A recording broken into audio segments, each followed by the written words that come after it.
Very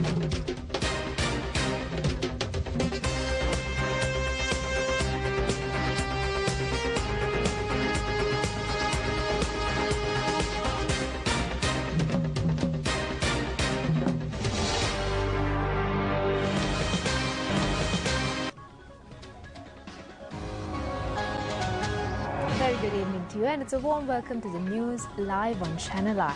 I'm Sharifa Tahir. And I'm Dhamake Kanai. Coming up are your top stories. The president says long marches would not have been needed if the former leaders had governed properly. Construction work of the Hambantota Mega Development Zone to commence in October. The central bank decides to revise main policy interest rates. Former IGP Mahinda Balasurya summoned to CID.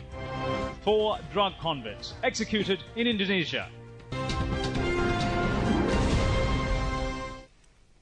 We now move on to those and other stories in detail.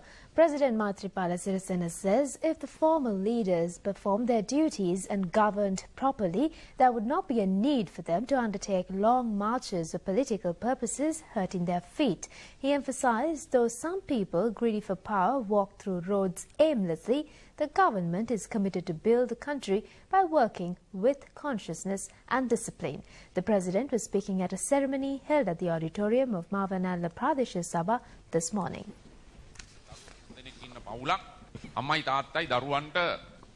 Speaking at the occasion, President Maithripala Sirisena said the country is suffering from a debt burden of 9,000 billion rupees. Therefore, the new government is facing the challenge of an unbearable burden of debts created by the former government.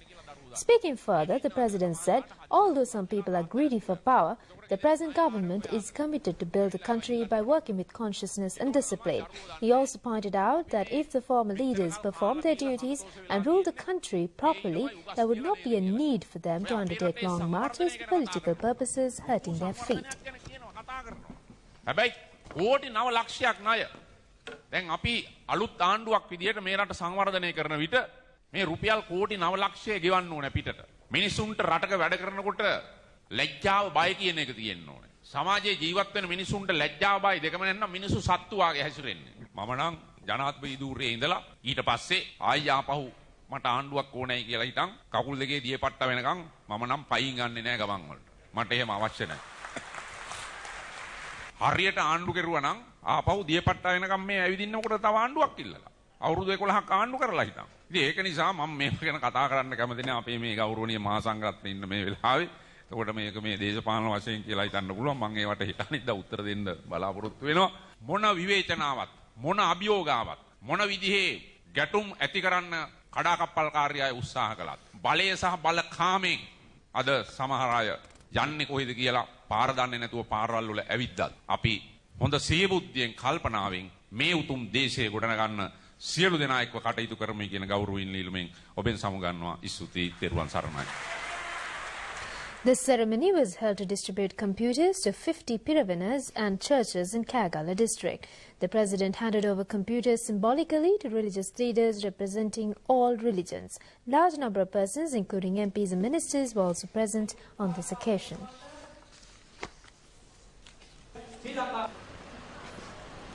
Meanwhile, President Maithripala Sirisena also attended a ceremony held at Menderigama Vidyalaya in Mavanalla, held today to introduce the concept of Langama Pasala, Hundama Pasala.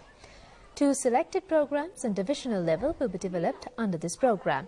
Aim of this initiative is to limit the competition for popular schools among parents. Speaking at the occasion, the president pointed out the need for proper management and an equitable distribution of resources among all citizens to strengthen the fields of free education and health. He also emphasized the present government is committed to safeguard the right of equal opportunities for all the children of the country. Minister Malik Samaravikrama says the construction work of the mega development zone at Hambantota will commence in October. Under this, 150 Chinese industrial plants are to be established in 1,500 acres. Minister Malik Samaravikrama made this disclosure while engaging in an observation visit to look into the measures that should be taken to expedite the project. Minister Dr. Sarat Amunagama, Chinese Ambassador Yi Xiang Liang and a group of representatives from both countries took part in this tour. They inspected the status and the facilities available at the Hambantota port, the conference hall and the Matala airport. Attention was focused on providing land and other infrastructure facilities to set up industrial plants. The Central Bank of Sri Lanka has decided to revise its policy interest rates after considering the inflationary pressures in the economy over the last few months. Therefore, the standing deposit facility rate will be increased up to 7%, while the standing lending facility rate will be increased up to 8.5%. Governor of the Central Bank, Dr. Indrajit Kumaraswamy, made this announcement at a media briefing held today. The Monetary Board of the Central Bank has reached these decisions at the meeting held yesterday to review its monetary policy. According to the observations made by the Central Bank, it has been revealed that the adverse weather conditions and the revisions introduced to the tax structure by the government have caused supply-side disruptions. Meanwhile, in the real sector, the available indicators suggest a continuation of the growth momentum in economic activity. Power generation, tourism and port-related services, construction sector, investment, goods imports, as well as the purchasing managers' indices for manufacturing and services sectors have shown improvements over the past few months. Increased earnings from tourism and other services exports, workers' remittances and long-term financial flows to the government have eased the pressure on the balance of payments. Taking into consideration these developments, the Monetary Board was of the view that further tightening of monetary policy is required to curb excessive demand in order to preempt the escalation of inflationary pressures and to support the balance of payments. Accordingly, the board has proposed to increase standing deposit facility rate and the standing lending facility rate by 50 basis points each. The central bank will continue to monitor macroeconomic developments closely and make appropriate adjustments to the monetary policy stance. All things being well, it will move through and we might be able to catch up on the revenue. Into the market, and we still see it is 6.4 billion. Or there's a possibility of a slippage in fiscal policy. Clearly, monetary policy has to lean against that. We see some possibility of slippage on the fiscal side and this persistence of credit growth. So we felt that we needed to take some action. And we also thought we had some room to maneuver in doing so because growth impulses are fairly strong. A number of the proxies for growth are pretty robust. I think the Monetary Board concluded that we could hit the growth target of 5% or maybe even achieve a bit more, even after this 50 basis point adjustment in interest rates. Today is the second day of the march organised by a group of MPs who say they represent the opposition. It commenced from Utuankanda in Maunela this morning. The march, which commenced from the Gatambi Rajamaha Vihara Peradiniya yesterday, concluded at Ganethan, Maunela. Our correspondent said although the march was scheduled to resume at 9 a.m. today, it was rescheduled at 10:30 a.m. due to the delay of arrival of its chief organisers. Former President Mahinda Rajapaksa also joined the march. The Kegel Magistrates Court had ordered to use one lane of the road when passing the Kegel town. The magistrate had also ordered not to harm human lives or the environment. The march ended from Nelundenia today. Heavy traffic congestion prevailed in the Colombo-Kandy main road today as well. And on the same note, here are some of the views expressed regarding the march which was commenced by a group of opposition MPs.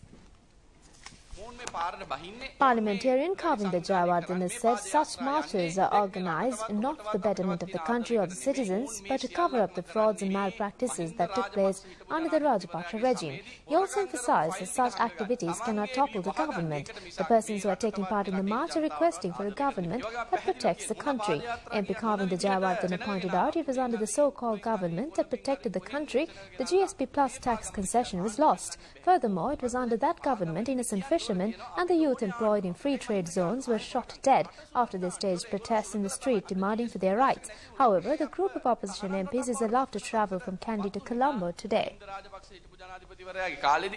අපි නෙමෙයි දේශපාලඥයෝ නෙමෙයි පාරට බැස්සා අහිංසක දීවරයා තමුන්ගේ දීවර සහනාධාර ඉල්ලලා Anthony මහත්තයලා වෙඩි තියලා මැරුවා කටුනායක කලාපේ තරුණ තරුණියෝ ඕන් පාරට බැස්ස ඕන්ට වෙඩි තියලා මැරුවා එතන තරුණෙක් ජීවිතේ නැති වුණා ඒ වගේම රතුපස්වල ජනතාව වතුර ඉල්ලලා පාරට බැස්ස ඕන්ට වෙඩි තියලා මැරුවා ඌන්ට අද හැකියාව ලැබිලා තියෙන මහනුවර ඉඳන් කොළඹට වෙනකන් Parliamentarian Sunil Handulnathi questioned whether the group of opposition MPs is engaging in a march on behalf of the people or to regain power. He inquired whether it is correct to continue the financial frauds that were carried out during the past regime.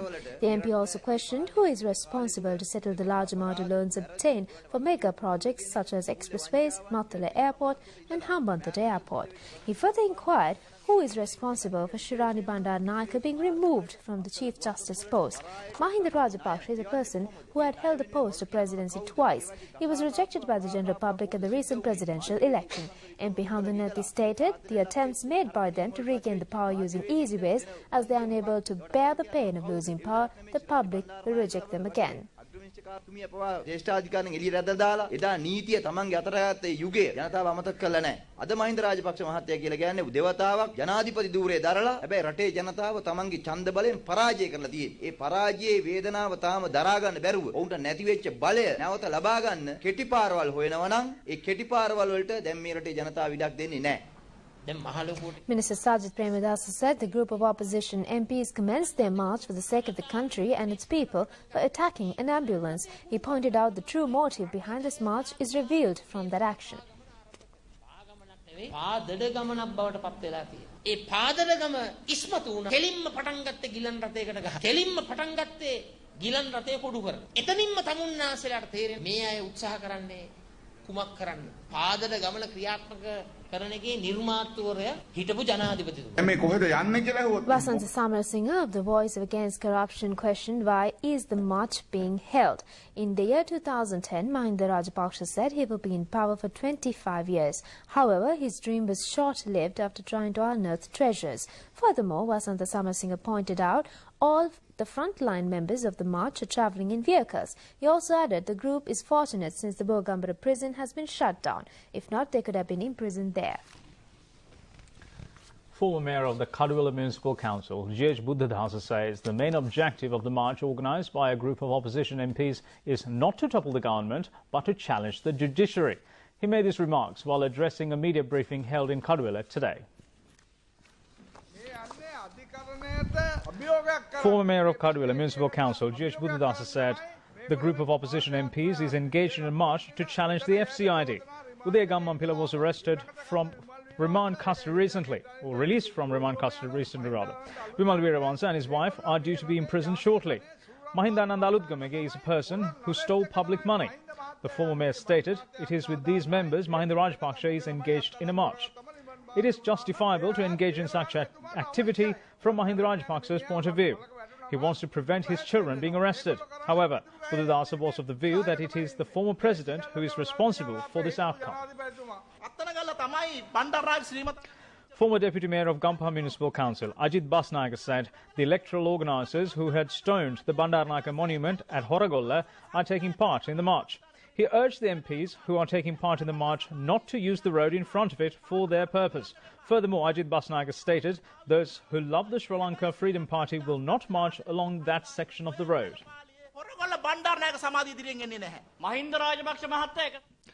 Former Deputy Mayor of Moratuwa Municipal Council, Sujit Pushpakumar, stated Mahinda Rajapaksa was wrong to use the historical city of Kandy for two purposes. One is to allow his son engage in a night race in Kandy. The other occasion is deciding to commence the march of opposition MPs from Kandy. Former Deputy Mayor of Moratuwa Municipal Council accused Mahinda Rajapaksa of attempting to cover up his frauds and malpractices using the public as a shield. Now, former chairman of Kolonna Mulleriya Pradesh Sabha, Prasanna Solangarachi, pointed out the group led by Vimal Weerawansa and Udaya Gammampila is organising this march to divide the Sri Lanka Freedom Party. Furthermore, Mahinda Rajapaksa hopes to make Nama Rajapaksa the next president of the country using their political parties.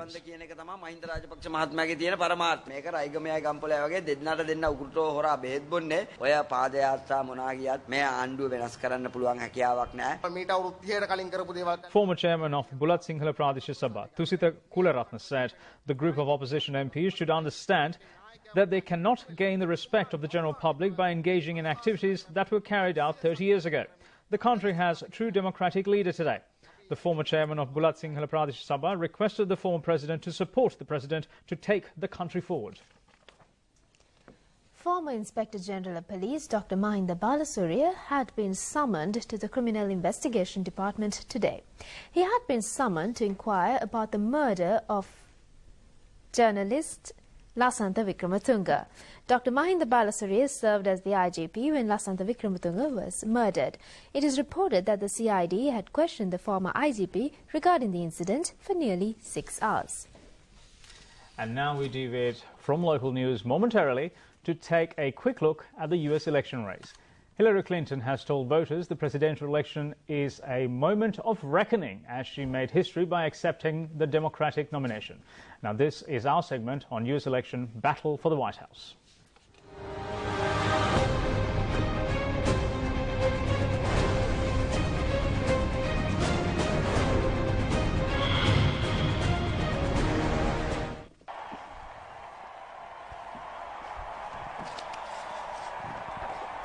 In the biggest speech of her more than 25-year-old career in the public eye, Clinton accepted the Democratic presidential nomination for the November 8th election with a promise to make the United States a country that worked for everyone. Speaking on the final night of the party's convention in Philadelphia, she said there were huge challenges at home and abroad. Our talents, our ambition to making our nation better and stronger. I believe that with all my heart. That's why Stronger Together is not just a lesson from our history. It's not just a slogan for our campaign. It's a guiding principle for the country we've always been and the future we're going to build. A country where the economy works for everyone, not just those at the top. Clinton presented a sharply more upbeat view of the country than the dark version Trump offered at last week's Republican convention and criticized his business practices. America is great because America is good. So, enough with the bigotry and the bombast. Donald Trump's not offering real change. He's offering empty promises. And what are we offering? A bold agenda to improve the lives of people across our country, to keep you safe, to get you good jobs, to give your kids the opportunities they deserve.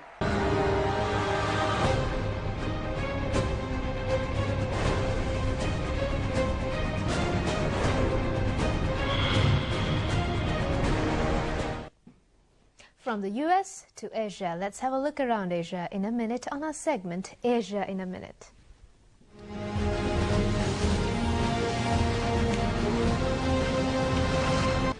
A man from India's Dalit community has been beheaded and his wife hacked to death after a row over a 15 rupees debt in Uttar Pradesh state.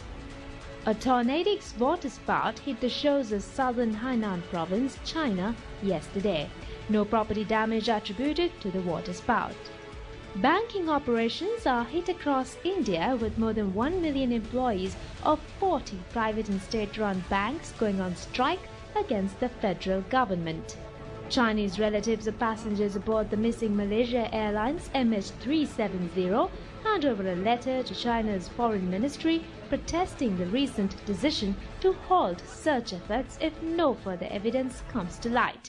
Some vacationers skip the beach of exotic overseas travel to hunker down and learn the craft of traditional woodcraft in South Korea.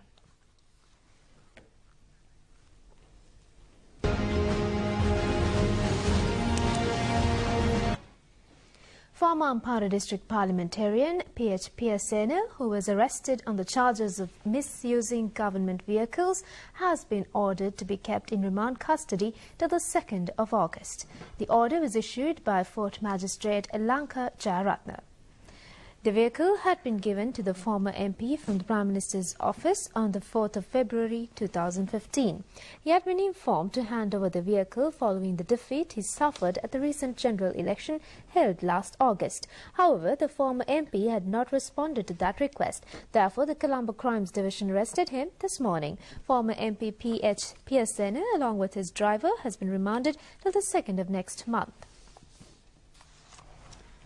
Now to give you a stock update, the All Shares Price Index closed at 6,393.87 points, increased by 1.72 points, and the S&P SL20 Index closed at 3,414.39 points, also dropped by 0.27 points at the end of trading in the Colombo Stock Exchange today. Now the turnover was 446 million rupees. Now here is a summary of the market details of the Colombo Stock Exchange today.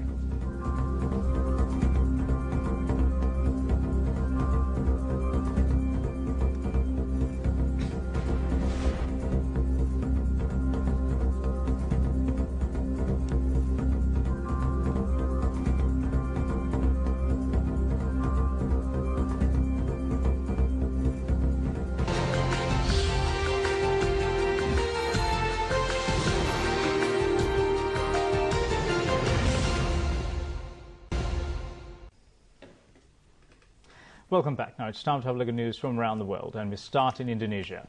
Now Indonesia has carried out the executions of 4 drug convicts, including 3 foreigners. The Indonesian man and 3 Nigerians were killed at the Nusa Kambangan prison island.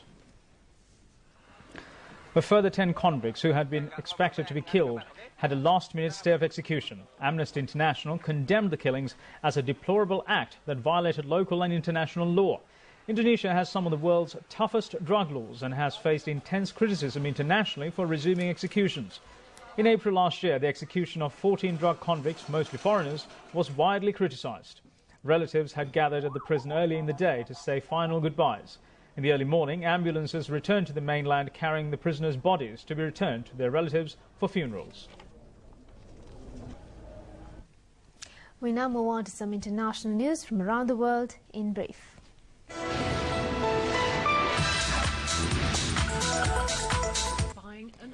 Strong earnings from Amazon and a boost to the company's stock have made its founder, Jeff Bezos, the world's 3rd richest person according to Forbes. Bezos owns 18% of Amazon's shares, which rose 2% in trading yesterday. Forbes estimated his fortune to be $65.3 billion. Amazon's revenue beat analysts' expectations, climbing 31% from last year to $30.4 billion in the second quarter. Profit for the e-commerce giant was $857 million compared with $92 million in 2015. A footprint measuring over a meter wide that was made by a meat-eating predator some 80 million years ago has been discovered in Bolivia, one of the largest of its kind ever found.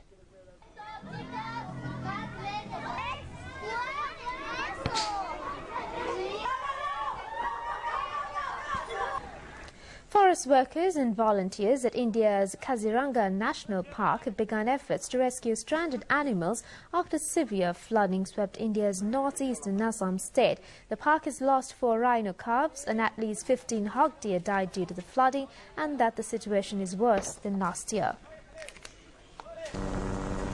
Lava cascaded off the cliffs of Hawaii's Big Island, marking the first time since 2013 that one of Kilauea's lava flows reached the ocean. Lava from the volcano located in Hawaii Volcanoes National Park began erupting in late May and has been continuously moving on a 6-mile journey towards the coast. In recent years, Hollywood has been eyeing the Chinese movie audience as China is one of the largest international film markets, and the two worlds come together in the trailer for upcoming film The Great Wall, which debuted yesterday. The Great Wall, out in China in December and in the US next February, demonstrates Imimo's stylistic trademarks of high-flying action and saturated filters, and is centered around the mysterious origins of the Great Wall of China and what the wall's original purpose was.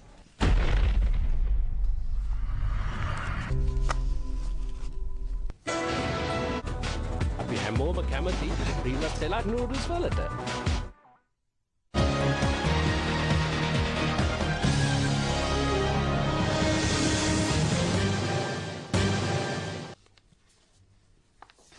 Time for sport, and it is cricket. Now, it was a splendid day for the Sri Lankans today as Australia were 83 for the loss of 3 wickets at stumps on day 4 of the first test between Sri Lanka and Australia. They require another 185 runs to win the match. The match is being played at Pallekele International Cricket Stadium. Sri Lanka were 282 for the loss of 6 wickets when the fourth day's play commenced today. Kusal Mendis was the first wicket to fall after scoring 176 runs. Dilruwan Pereira was able to score 12 runs while Lakshan Sandakan was out for 9. Rangan Herath was the last Sri Lankan wicket to fall after scoring 35. Therefore, Sri Lanka ended their second innings on 353. Mitchell Starc was the pick of the bowlers with 4 scalps for 84. Joe Burns and David Warner began the Australian innings in pursuit of 286 runs. Warner was only able to score 1 run before being bowled by Rangan Herath. Usman Khawaja fell for 18 while Joe Burns was out for 29. The fourth day's play had to be stopped early due to bad light. Tomorrow is the final day of the match. More on sports. Minister of Sports Dasari Jayasekara says not holding international sporting events in Sri Lanka has become a serious issue. The minister stated this when he met the winners of the 2016 Asian Children's Sports Tournament at the ministry premises today. 44 countries took part this year's tournament. Sri Lanka was able to bag 3 gold, 4 silver and 3 bronze medals. Minister Dasari Jayasekara, who addressed the gathering, said the government is committed to provide required facilities for the future sporting events. Meanwhile, the LSR Colombo Marathon race, organised for the 16th year, will be held from Baudalokamawata, Colombo to Negombo on the 2nd of October. A media briefing to enlighten journalists about the event was held in Colombo yesterday. 7,500 athletes representing 40 countries are to. And before we wind up, a quick look at the weather. The Met Department says that showers and thunder showers will occur at several places in the western, Sabaragamu, central, northwestern and southern provinces. Showers or thunder showers will occur at several places elsewhere after 2 p.m. There may be temporary localized strong winds during thunder showers, and general public are kindly requested to take adequate precautions to minimize damages caused by lightning activity.